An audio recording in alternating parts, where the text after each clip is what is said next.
Há 4 meses atrás, no dia 4 de julho de 2025, Donald Trump e Dana White anunciaram uma inédita edição do UFC partindo da Casa Branca. E mesmo sem ter absolutamente nenhuma luta confirmada para essa edição do UFC, a única coisa que o Dana White prometeu é que vai ser o card mais recheado da história do UFC. Nos últimos 4 meses, o que a gente mais viu por aí foram especulações dos possíveis cards, da possível luta principal e co-principal desse evento, quem que vai estar no card principal, quem que vai estar no preliminar. E como eu não queria fazer só mais um vídeo do YouTube falando sobre esse assunto com um monte de coisa que eu não sei e eu não tenho certeza, eu esperei 4 meses para fazer a parte 1 de 3 do nosso documentário oficial aqui do canal do UFC Casa Branca. Edição essa do UFC que inicialmente estava especulada para o dia 4 de julho do ano que vem, que vai cair num sábado. Entretanto, pelo andar da carruagem, o que tudo indica vai acontecer no dia 13 de junho, véspera do aniversário do Donald Trump. Mas como vocês bem sabem, esse aqui não é um canal de jornalismo, é um canal de histórias. Aqui eu falo do passado, presente e futuro do MMA. E é exatamente isso que eu vou fazer na história de hoje, porque eu vou trazer um pouco do passado dos nossos personagens, dos heróis da história de hoje, um pouco do presente, do que tá acontecendo agora no finalzinho de 2025 e algumas portas e alternativas de coisas que podem acontecer no futuro daqui para 13 de junho do ano que vem. E sim, você ouviu certo. Essa aqui é a parte 1 de 3 do nosso documentário UFC Casa Branca. A parte 2 vai sair entre fevereiro e março do ano que vem, dependendo do que acontecer daqui para lá, né? E a conclusão épica desse documentário de 3 partes vai vir, claro, em junho do ano que vem. Na parte 1 do UFC Casa Branca, a gente tem Jon Jones e Poatan, os possíveis caminhos para a amaldiçoada divisão dos pesos pesados do UFC, a possível revanche entre Tom Aspinall e Ciryl Gane e a análise do que deve mudar na segunda luta, o provável card do UFC Casa Branca baseado no que está acontecendo agora em novembro de 2025, a possível criação de um novo cinturão peso pesado e também uma análise técnica, round a round, da super luta de Alex Poatan com Jon Jones. Antes de mais nada, para entender a dimensão dessa super luta que vai acontecer na Casa Branca ano que vem, é preciso entender antes de quantos hectares nós estamos falando aqui quando a gente fala do legado do Jon Jones no MMA. Caso você queira ver o documentário do Jon Jones na íntegra, eu vou deixar o link no final do vídeo. Mas para a história de hoje, eu não vou falar muito do Jon Jones no âmbito pessoal e do que ele fez fora do octógono e de nenhuma das polêmicas dele. Hoje nós vamos falar de feitos dentro do octógono. Ele que estreou no MMA profissional em abril de 2008, que em apenas 3 meses acumulou 6 vitórias e que no seu 4º mês profissional estreou no UFC 87. Jonathan Dwight Jones, também conhecido como Jon Jones, está definitivamente na primeira prateleira dos maiores atletas de MMA de todos os tempos, com uma trajetória profissional sem precedentes na categoria dos meio pesados. Jon Jones foi o primeiro e único atleta até hoje a atravessar 3 gerações diferentes de lutadores, e apesar de ter uma derrota no cartel e 2 vitórias contestáveis, o que ninguém pode negar é que por mais de 15 anos, Jon Jones deixou corpos por onde passou e conquistou vitórias sobre lendas do esporte como Stephan Bonner, Ryan Bader, Maurício Shogun Rua, Quinton Rampage Jackson, Lyoto Machida, Rashad Evans, Vitor Belfort, Chael Sonnen, Alexander Gustafsson por 2 vezes, Daniel Cormier, Ciryl Gane e Stipe Miocic. Uma das maiores críticas à carreira do Jon Jones é que ele construiu esse legado justamente em cima de atletas que sempre eram de 5 a 10 anos mais velhos que ele, e nas poucas ocasiões que ele teve emparelhado com alguém de estrutura corporal parecida com a dele e idade próxima, ele teve bastante trabalho. Existem aqueles que consideram as lutas contra Alexander Gustafsson, Dominic Reyes e Thiago Marreta como 3 vitórias contestáveis na carreira do Jones. Eu pessoalmente acho que ele só perdeu pro Dominic Reyes, mas até aí tudo bem, porque não foi ele que votou nas papeletas nele mesmo. Então daria pra se argumentar que ele não teve culpa de ter escolhido ele como vencedor da luta. Provavelmente a maior mancha profissional no cartel do Jon Jones foi justamente no UFC 214, porque na segunda luta dele com Daniel Cormier, após nocautear no 3º round, Jon Jones testou positivo para o uso de esteroides. Infelizmente ele lutou no modo Fake Natty ativado, coisa que se ele não tivesse feito, ele não teria perdido o cinturão na época e teria tido recordes ainda mais impressionantes no UFC, mas infelizmente foi como aconteceu. E quando a gente fala do legado de Jon Jones, das coisas que mancharam ele, algumas pessoas citam esse doping, outros não conseguem deixar de fora as coisas que o Jon Jones fez fora do octógono e as inúmeras polêmicas nas quais ele se envolveu, tendo sido inclusive o campeão do doping do UFC. Não foi só na luta com Daniel Cormier, não. E existe também o fã de UFC que não perdoou o Jon Jones pelo final da carreira dele. Porque na história de hoje não tem como falar de Jon Jones e Poatan sem falar de Tom Aspinall. Ele que chegou no UFC em 2020 e venceu 8 de suas 10 lutas no UFC, sendo que a sua única derrota foi por lesão já nos primeiros 15 segundos de luta. Não teve luta, na verdade. Das suas 8 vitórias no octógono, Tom Aspinall teve uma letalidade de 100%, com apenas uma luta no UFC chegando a 1 minuto e 9 segundos do segundo round, e com um tempo médio de luta de 2 minutos. Tom Aspinall tinha tudo para quebrar todos os recordes da divisão peso pesado e se tornar uma nova superestrela do UFC, e ele tinha tudo para fazer isso com um grande estilo. Em 2023, Jon Jones e Stipe Miocic Miocic iam se enfrentar pelo cinturão dos pesos pesados. Luta essa que foi muito aguardada, porque o Jon Jones ficou 3 anos arrumando a carcaça, se preparando para subir o peso pesado, para garantir que ele ia se dar bem nessa nova divisão. Não fazia nada sem pressa, nada daquele jeitão Jon Jones de ser. Jon Jones estreou nos pesos pesados em 2023 contra Ciryl Gane pelo cinturão que estava vago e venceu, se tornando assim duplo campeão. E logo mais ali no ano de 2023 ele disse que queria o GOAT dos pesos pesados do UFC até então, aquele que mais havia defendido o cinturão peso pesado, que era o único nome que fazia sentido para ele na época, Stipe Miocic. Entretanto, Jones lesionou o ombro durante um treino nas vésperas da luta e a gente iria demorar mais um ano para ver a luta dele com o Stipe Miocic. Nesse meio tempo, Tom Aspinall disputou o cinturão interino dos pesos pesados contra Sergey Pavlovich, contra Sergey Pavlovich, numa vitória fulminante por nocaute a 1 minuto e 9 segundos do primeiro round. E nessa altura do campeonato já tinha gente dizendo que a luta do Jon Jones com Stipe Miocic não fazia sentido nenhum, que o UFC já tinha um campeão interino, tinha um cara com um cinturão ali que deveria ser ele o desafiante do Jon Jones pelo cinturão, mas a gente tá falando do Jon Jones, né? Dana White, que se diz um homem de honra, disse que os papéis já estavam assinados e que essa luta iria acontecer, no matter what. E assim foi. Tom Aspinall defendeu o cinturão interino em julho de 2024 contra Curtis Blaydes e venceu de maneira ainda mais rápida que a sua última luta por nocaute em 1 minuto do primeiro round. E foi aqui que essa novela ficou ainda mais complicada, porque Tom Aspinall, que havia conquistado o cinturão interino e defendido o cinturão interino, disse que após a luta de Jon Jones com Stipe Miocic, seria ele que lutaria com o vencedor desses dois, independente de quem ganhasse. Ele queria lutar com o campeão linear do peso pesado do UFC. E o Jon Jones, que passou 2 anos falando que ele ia lutar só mais uma vez com o Stipe Miocic e ia se aposentar, é isso mesmo, ele ficou 2 anos apertando a mesma tecla, dizendo que iria se aposentar, que essa era a última luta dele, que ele não ia lutar com o Tom Aspinall, independente do resultado da luta. Mas a gente tá falando do Jon Jones, né? Após a vitória por nocaute no finalzinho do terceiro round, com um spinning back kick na costela do Stipe Miocic, que matou ele caiu no chão morto já. Jon Jones, no calor do momento, com todos os holofotes do mundo virado pra ele, com o presidente dos Estados Unidos sorrindo pra ele, fazendo a dancinha do Donald Trump no octógono. Quando foi perguntado se ele realmente estava se aposentando, se era isso, se ele ia tirar a luva ali e dar adeus ao UFC, o cara hesitou e falou, vamos ver. E o problema dessa decisão é porque ele não apenas não se aposentou, como ele também não defendeu o cinturão dele, não lutou com o Tom Aspinall e não fez nada. Ele só continuou como campeão inativo por 7 meses sem fazer nada, dar satisfação pra ninguém. Foi assim que no dia 21 de junho de 2025, depois de quase 2 anos correndo do Tom Aspinall, Jon Jones anunciou a sua aposentadoria finalmente, deixando Dana White na mão e completamente frustrado após ele ter confirmado 100% que essa luta aconteceria. Só que a gente tá falando do Jon Jones, né? E foi assim que menos de 2 semanas depois, com a aposentadoria mais curta da história dos esportes de combate, Jon Jones, que viu o anúncio do UFC Casa Branca feito pelo Dana White e Donald Trump, falou: contem comigo. E novamente, de lá pra cá, muito foi especulado, e inicialmente haviam aqueles que diziam, esquece, Jon Jones não vai lutar nunca mais. Outros estavam confiantes no retorno de Jon Jones, obviamente pelo cinturão peso pesado que estava com Tom Aspinall. Então a luta do Jon Jones com Tom Aspinall finalmente aconteceria, certo? Finalmente, no dia 25 de outubro de 2025, Tom Aspinall foi defender o seu cinturão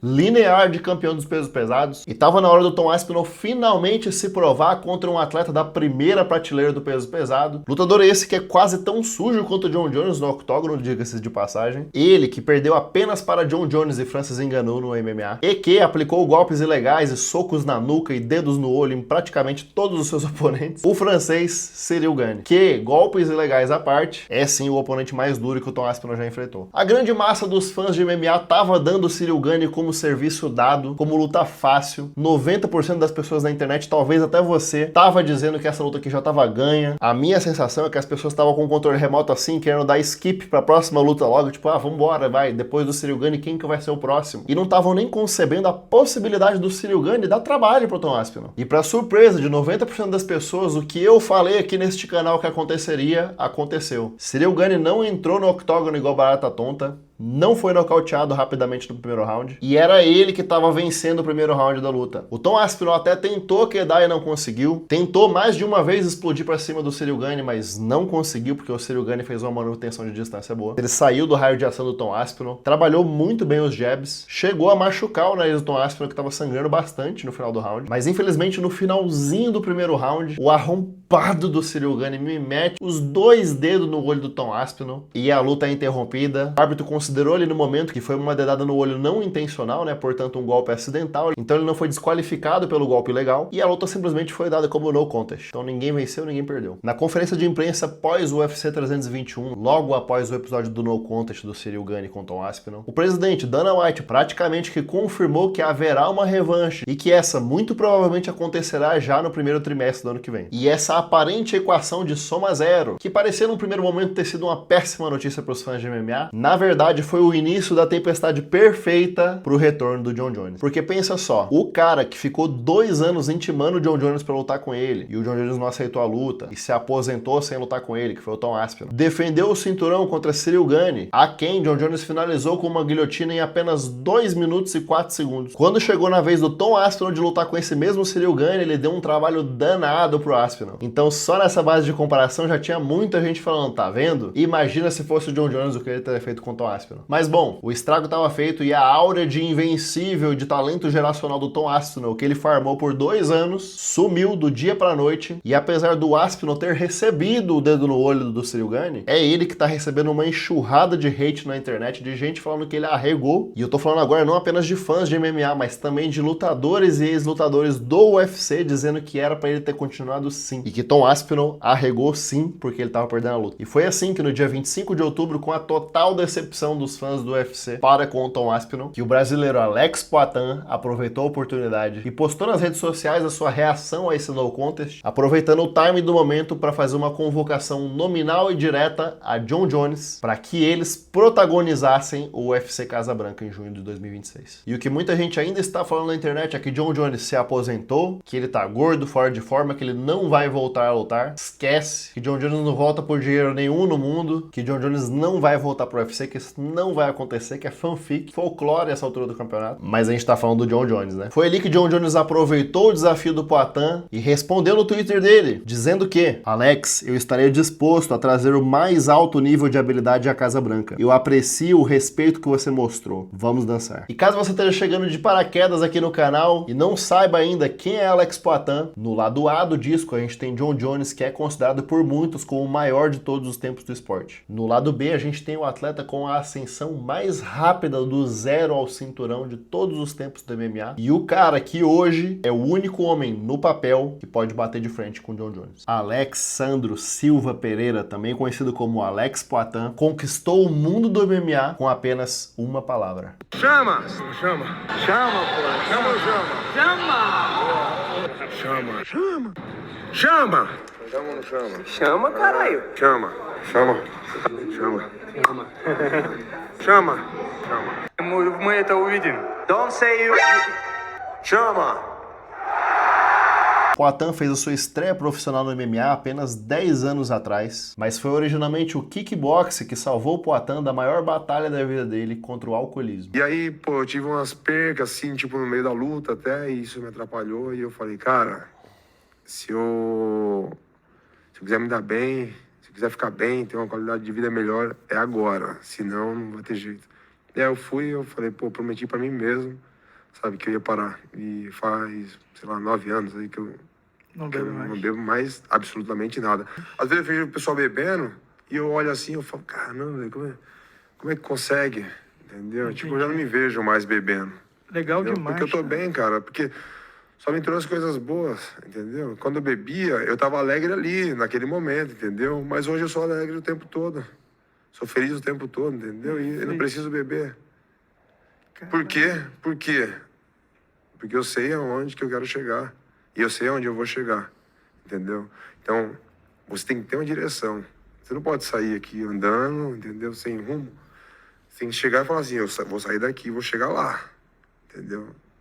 Aí você consegue. Poatan, que antes de ser campeão mundial de lutas, tirava o seu sustento do seu emprego numa borracharia em São Bernardo do Campo. Ele que chegou ao topo de 2 divisões do maior campeonato de kickbox do mundo, viu um dos seus rivais dos tempos de kickbox chegar ao topo da divisão dos pesos médios do UFC. Em 2019, o nigeriano Israel Adesanya se tornava campeão dos pesos médios do UFC. E o que aconteceu nessa altura do campeonato foi que o Israel Adesanya, que estava lá no topo do mundo, e que no fundo guardava uma rixazinha com o Poatan, que o venceu no kickbox, alfinetou cornetou o Poatan e disse que ele devia estar em algum boteco do Brasil tomando cachaça e vendo o cara que ele venceu no kickbox. E apontando pra TV bêbado e falando, eu venci aquele cara um tempão atrás. Essa fala do Adesanya obviamente chegou até o ouvido do Poatan e o resto é história. Alex Poatan estreou no UFC com um cartel profissional de MMA de apenas 3 vitórias e 1 derrota. E sinceramente, sem tirar nem pôr, a trajetória do Poatan nos pesos médios do UFC foi completamente catapultada pela presença do Izzy como o atual campeão dominante dos pesos médios. O UFC havia trazido o carrasco do campeão peso médio deles para bater de frente com todo mundo que estava ali. E foi assim que o Poatan chegou nos pesos médios do UFC em novembro de 2021, teve 3 performances espetaculares, nocauteando inclusive o Sean Strickland, que ficou tão traumatizado com o Poatan que ficou amigo dele para eles não lutarem de novo. E na sua 4ª luta no UFC, com 1 ano e 1 semana de casa, ele disputou o cinturão contra Israel Adesanya. Na época, o que se dizia é que o Poatan ainda não havia sido testado contra alguém que tivesse um jogo um pouco mais completo, que misturasse um pouco mais o jogo em pé com grappling, wrestling, jogo de quedas, mas é claro que não seria o Israel Adesanya o primeiro a fazer isso. Nos 4 primeiros rounds da luta, quem estava levando a melhor era o Adesanya, e foi ali no intervalinho do 4º pro 5º round que o corner do Poatan fez um dos melhores corners que você vai ver na sua vida, 100% motivacional. Falaram pra ele, cara, tá ali, vai lá, você tem 5 minutos pra virar campeão mundial, deixa tudo. E dito e feito, porque 2 minutos e 1 segundo depois, Alex Poatan nocauteia Israel Adesanya e se torna campeão mundial peso médio do UFC dentro de apenas 1 ano e 1 semana. E apesar do Israel Adesanya ter tido a sua revanche com o Poatan e ter vencido o Poatan na segunda luta, isso apenas levou o índio para a categoria dos meio pesados, onde ele estreou com uma luta duríssima contra Jan Blachowicz, que usou muito wrestling com ele sim, disputando na rodada seguinte o cinturão dos pesos meio pesados do UFC, exatamente 1 ano depois dele ter virado campeão peso médio. Foi assim que, nocauteando Iri Prochazka pela primeira vez no 2º round, Poatan chegou ao UFC, disputou o cinturão peso médio em apenas 1 ano e 1 semana, e em 2 anos ele já era duplo campeão do UFC. Mas foi o que o Poatan fez no ano seguinte que imortalizou ele no UFC. Porque apesar do Poatan ter conquistado o cinturão em novembro de 2023 e defendido o cinturão 3 vezes em 2024, tendo disputado um cinturão 4 vezes em 11 meses, o danado do Merab Dvalishvili vai bater esse recorde por 1 semana agora em dezembro de 2025. Mas tem um outro recorde que ainda é do Poatan e eu não sei não se o Merab vai conseguir bater. Porque foi em 2024 que o Poatan foi lutador do ano e não apenas defendeu o cinturão dele 3 vezes com sucesso, com 3 nocautaços, mas ele fez isso em 175 dias. Ele fez isso em menos de 6 meses. O recorde que anteriormente era da Ronda Rousey com 189 dias, atualmente é do nosso Alex Poatan. O Poatan brilhou e foi main event do UFC 300, que foi o maior UFC de todos até hoje, que se tudo der certo vai ser superado pelo UFC Casablanca. Derrotou pela segunda vez, de forma ainda mais convincente, o tcheco Iri Prochazka e fez a luta mais espetacular da carreira inteira dele até agora, na minha opinião, contra Khalil Rountree Jr. O 4º round dessa luta com Khalil Rountree não tá escrito em lugar nenhum o que foi o show de violência que a gente viu aqui. Isso aqui foi arte. Esquece tudo. Já o ano de 2025 foi um ano de redenção pro Poatan, porque ele, que nunca fugiu de luta nenhuma com oponente nenhum no UFC, finalmente estava emparelhado para lutar com seu maior desafiante até então, o russo daguestanês Magomed Ankalaev, que era o temido wrestler do Cáucaso, que supostamente seria o cara que ia dominar o Poatan no chão, ia usar o wrestling, o grappling, ia meter um 100-2-3 years Dagestan and Forget no Poatan e dominar ele. Nothing else, just wrestling. Alex Pereira. Olympic champion. 97? He's so strong. 97? 97 kilos. Someone striking guy come to the wrestling and 2 years be Olympic champion. How? Take him down. Then why has nobody done this to him in MMA? He doesn't know. Put him on Kalaev. Yes.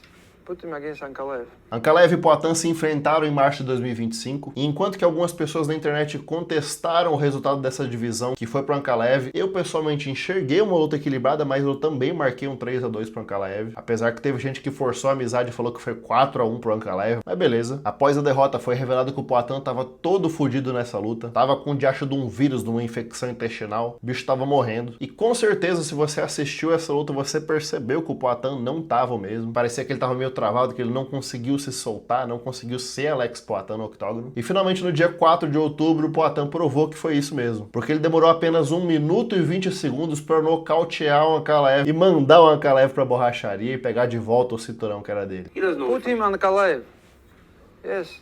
Put him against Ankalaev. Então é por isso que o Poatan é tão especial. E enquanto que outros lutadores precisaram de 10, 15, quase 20 anos para se tornarem lendas do MMA, Alex Poatan fez tudo isso em 4 anos. Ele que já conquistou tudo que tinha para conquistar no kickbox, que em tempo recorde chegou num esporte completamente diferente, se tornou duplo campeão, graças aos dedos de Ciryl Gane, que praticamente anulou as chances de Tom Aspinall ou Ciryl Gane na Casa Branca. Possivelmente pode ser o primeiro ser humano na história a sequer disputar o triplo campeonato no UFC. Porque independente do resultado da super luta com o John Jones na Casa Branca, o Poatan vai precisar colocar uma lata significativa na carcaça dele para conseguir encarar o peso pesado. Além disso, a categoria dos meio pesados já foi limpa por ele. O Poatan já passou o rodo na categoria. O último pentelho que tinha para ele baixar a bolinha era o Ankalaev e ele já despachou o Ankalaev. E é por isso que eu acredito que mesmo se John Jones vencesse o Poatan, não seria demérito nenhum pro índio, e ele disputaria sim o cinturão do peso pesado após a Casa Branca. Falando em Casa Branca, tá na hora da gente dar um F5 aqui no que seria o possível card do UFC Casa Branca, agora que já se passaram 4 meses, e diversas divisões já deram a sua desenrolada, alguns campeões defenderam seus cinturões, algumas incógnitas já foram reveladas, outras ainda não. Então a gente tem aqui na telinha agora algumas especulações de possíveis cards do UFC Casa Branca. Vamos dar uma olhadinha no que a gente tem aqui. Primeiramente, o evento principal, main event do UFC White House. Eu acredito que apesar da gente ainda estar no comecinho de novembro, se eu tivesse que colocar as minhas fichas na luta que eu acredito que hoje seria o main event desse evento, eu absolutamente daria all-in em John Jones e Poatan. Apesar do orgulho do Dana White ferido, apesar dele ter falado que eles não podem se dar o luxo de confiar no John Jones pro evento mais importante da história da empresa, o UFC não tem opção nesse caso. Eles precisam de uma lenda americana. É um evento dos Estados Unidos na Casa Branca. Isso aqui vai ser suco de USA.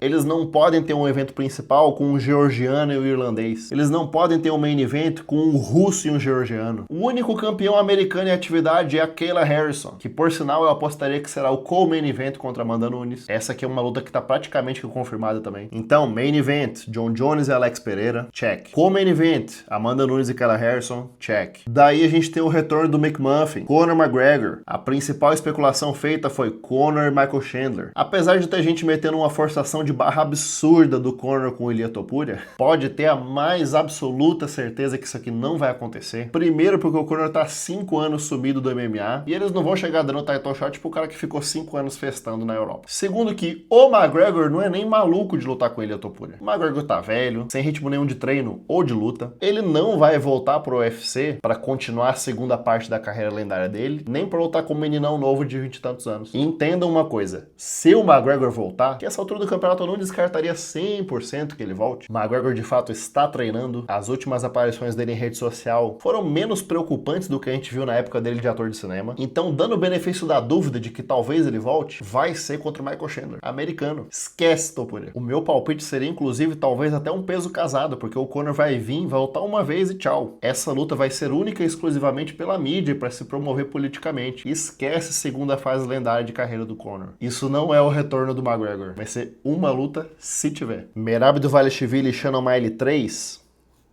Acho difícil, mas não acho impossível. Depois que o Merab vencer Peter Yan agora em dezembro, muito provavelmente ele vai lutar de novo com o Umar, que foi o único cara que deu trabalho pra ele até agora. E aí, se o Merab vence de novo, a luta 3 com o Shannon O'Malley, apenas pela popularidade do Shannon O'Malley, que é um cara muito popular, e não pela relevância esportiva dessa luta, não é possível. E se o Umar vencesse, meter ele com o Shannon O'Malley aqui também, mataria o Shannon O'Malley, mas cara é popular e é americano. Outro americano popular, apoiador de Donald Trump, queridinho da América, Sean Strickland. O Strickland, que está cumprindo um afastamento do UFC por problemas com anger management, vai concluir o período de afastamento dele justo nas vésperas do UFC Casa Branca, e eu acho que essa luta dele, número 2 com a Adesanya, rola sim. Porque são dois caras populares que não estão numa grande fase, já se enfrentaram, então já tem uma rivalidade ali. Acho que essa luta aqui vai rolar sim. Aí beleza, teve card que a galera meteu um Nate Diaz aqui. Acho difícil o Nate Diaz lutar, bicho tá desde 2022 sem lutar. Não duvido, mas acho difícil. Colby Covington no card preliminar. Ele que é,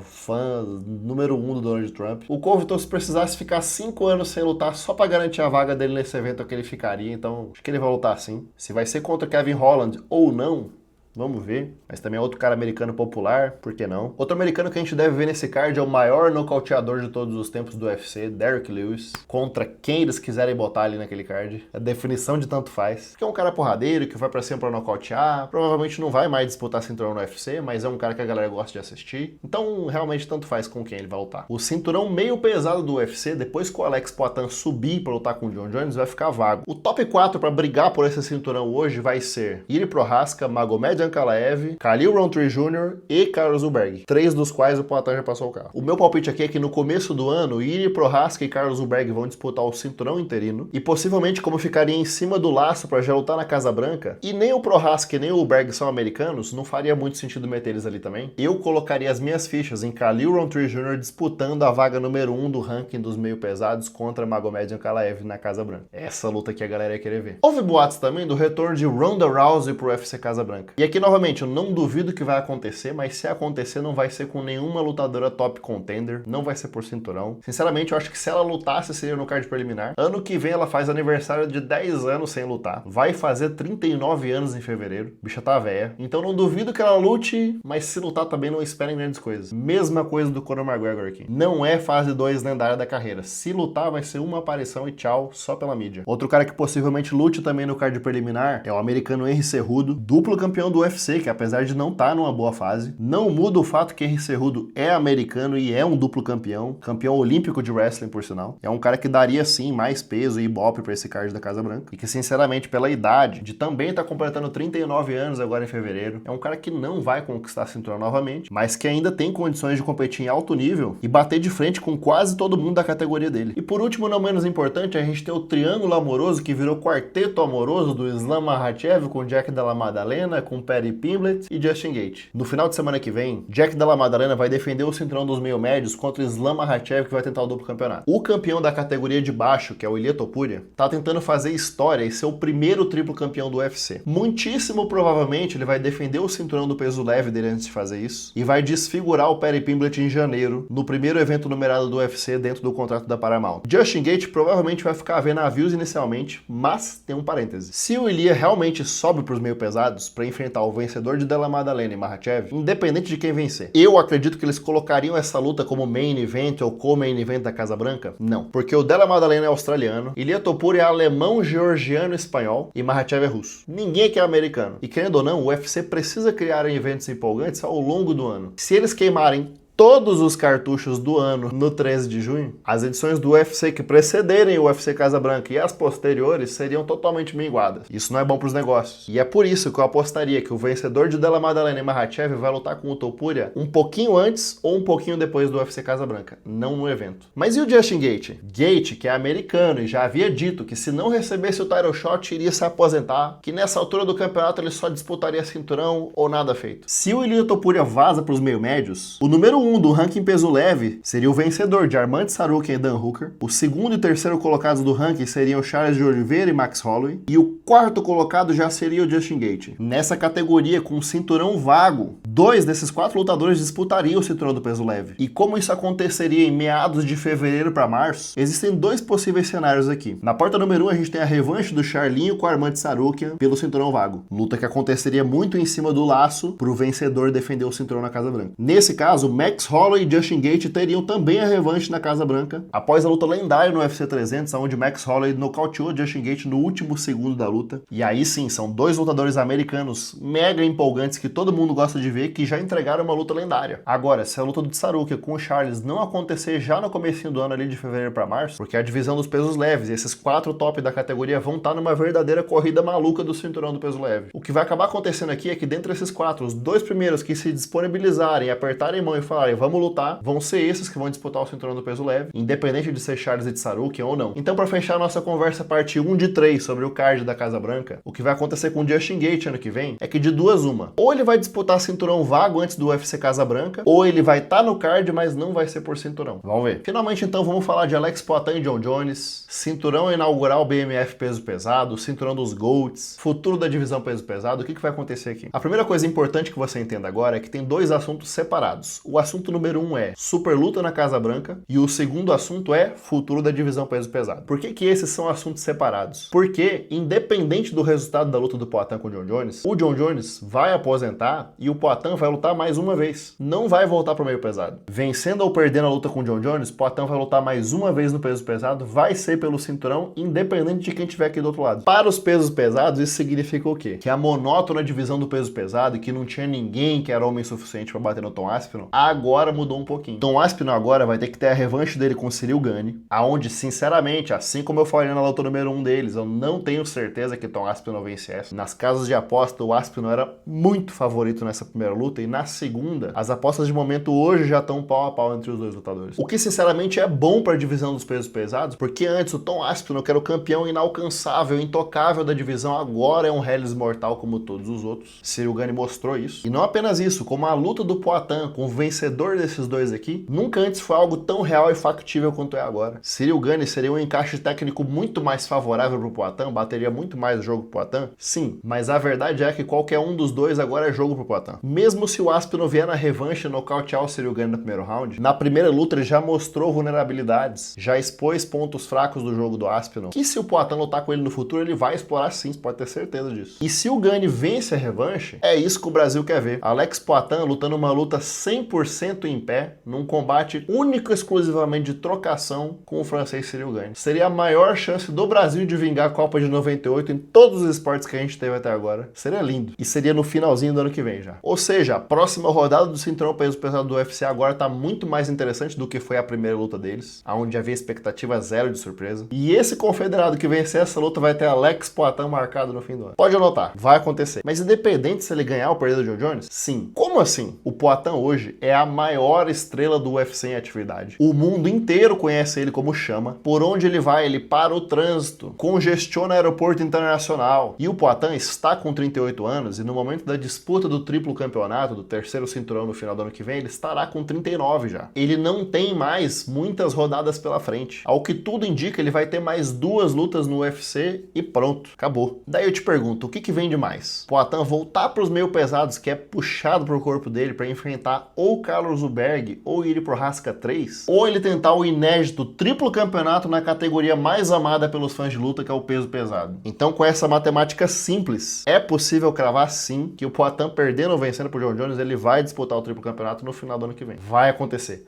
Anota. Houve boatos também do retorno de Francis Ngannou pro UFC para apimentar ainda mais a categoria peso pesado. Eu, sinceramente, acho que ele não volta. Seria maneiro se voltasse, mas acho que ele não volta. O bicho tá velho, vai fazer 40 anos. Lutou o que tinha que lutar, ganhou o dinheiro que tinha que ganhar. Dana White não é nada fã dele. Ele não é nada fã do Dana White. Eu acho que hoje, pro Francis voltar pro UFC, realmente, só se botasse Tom Aspinall, Ciryl Gane, Alex Poatan, John Jones, botasse todo mundo dentro de uma caixa e mandasse pra Marte, talvez o Ngannou voltasse, mas eu acho que ele não volta. E, novamente, quase 40 anos. Se voltasse, mesma coisa do Conor McGregor e da Ronda Rousey. Seria voltar a fazer uma luta e tchau. Voltando agora pra super luta, o que tá sendo muito especulado agora, como o John Jones só disputou o cinturão nas últimas 16 rodadas. Desde 2011 que o John Jones não sabe o que é disputar outra coisa sem ser cinturão. Os boatos são que para justificar essa luta como main event do card da Casa Branca, seria criado um cinturão para não diminuir a importância do cinturão da Kayla Harrison com a Amanda Nunes. E nasceria ali o cinturão BMF peso pesado ou o que foi sugerido pelo Renato Rebelo do sexto round, o cinturão dos GOATs, o GOAT Belt, o cinturão do Greatest of All Time, o maior de todos os tempos. Do fundo do meu coração, eu espero que essa ideia chegue nas cabeças do UFC. Entre na mente do Dana White, igual uma cena do Inception com o Leonardo DiCaprio, que o Dana White vá dormir à noite e ele sonhe com o GOAT Belt, que o Dana White acorde de manhã para tomar o cafezinho dele e ele pensa na GOAT Belt, que o Dana White esteja no iate dele com a família de férias pensando no GOAT Belt. Seria uma caralha de um cinturão que seria disputado uma única vez por dois caras que fizeram coisas lendárias no UFC e no MMA, que estão num patamar parecido de relevância esportiva, por motivos diferentes, mas estão. Um pela longevidade e dominância e o outro pela forma inusual com que fez isso acontecer. Essa luta aqui seria especial porque pela primeira vez na história dos esportes de combate, o vencedor dessa parada aqui seria o cara número 001 indiscutível da primeira prateleira do esporte. Para muitos o Jon Jones já é o GOAT. Sim, pra mim ele tá na terceira pra quarta posição, brigando ali com o Saint-Pierre pelo terceiro ou quarto lugar. No MMA, o GOAT pra mim hoje ainda é o Fedor Emelianenko e no UFC ainda é o Anderson Silva. O que o Poatan fez até agora no MMA já é impressionante pra caramba, já bota ele na primeira prateleira?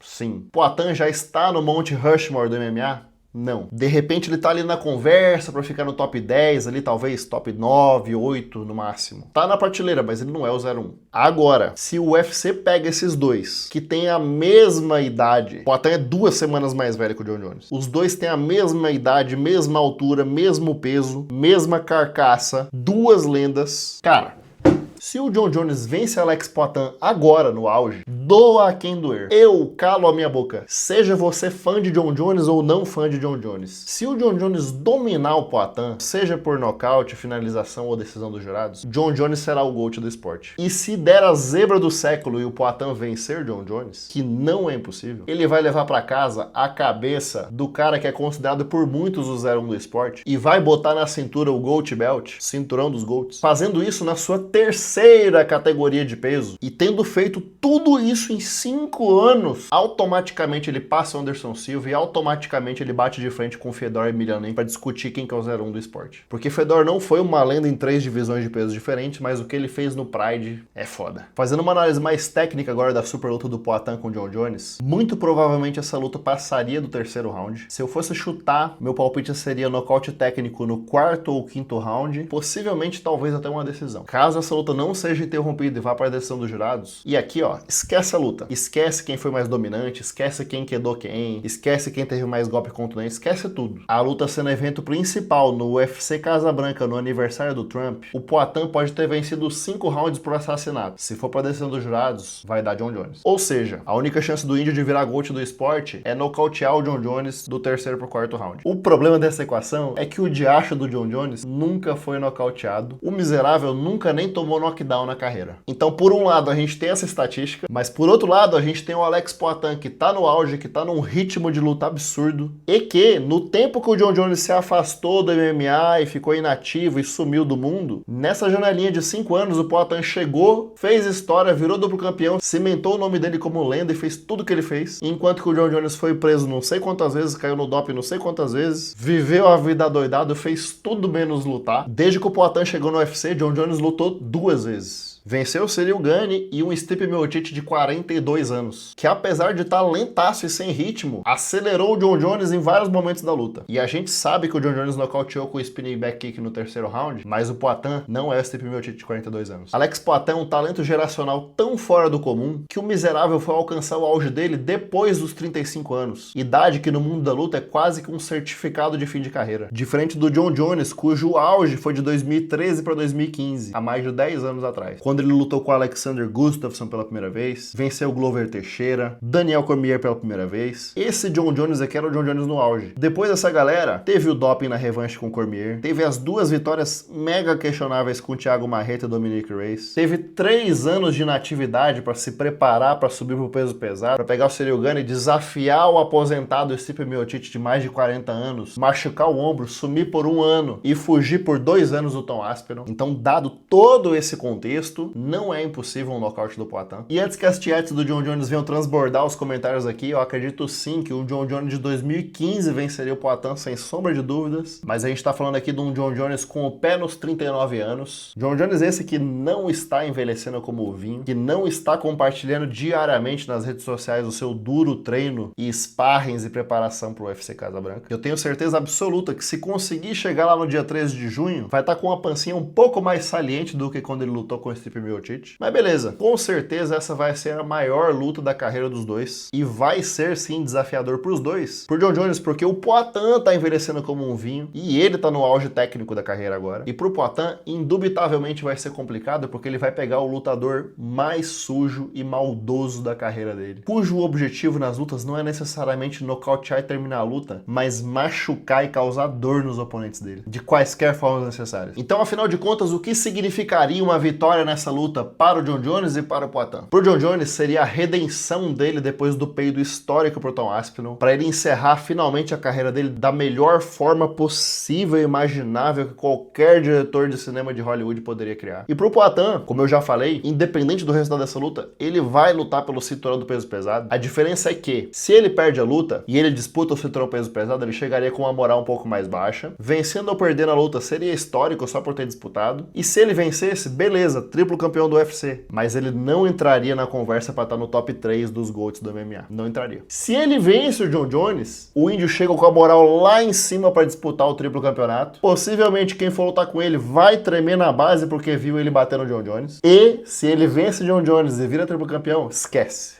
Esquece tudo. Se você quiser saber mais sobre Jonathan Dwight Jones, assista o meu documentário aqui do canal sobre ele, vou deixar o link aqui na descrição no final do vídeo. E não perca a história da semana que vem, aonde eu vou falar sobre ele, o detentor do bigode mais famoso da história do MMA, lutador favorito de muitos, e motivo pelo qual muita gente começou a assistir MMA. Ele que viralizou batendo na cara de um japonês ao som de Freebird em todas as redes sociais possíveis. Na semana que vem eu trago pra você o Predador, Don Frye. Se essa história valeu a pena o seu tempo, por favor, se inscreva aqui no canal, porque 90% das pessoas usufruem até o fim e não se inscrevem. Não seja essa pessoa, me ajude a bater os 100 mil inscritos. E claro, fique à vontade para soltar o verbo aqui nos comentários e falar quem que você acha que vai vencer a revanche do Ciryl Gane com Tom Aspinall, quem será o vencedor da super luta de Alex Poatan e John Jones, e qual luta você acha que vai rolar no card da Casa Branca que eu não citei aqui nesse vídeo. Por favor, comenta aqui embaixo que eu quero ver. Se você é fã de verdade desse canal, eu sei que você vai hypar 3 vezes pelo seu celular. Tamo junto e eu te vejo do outro lado.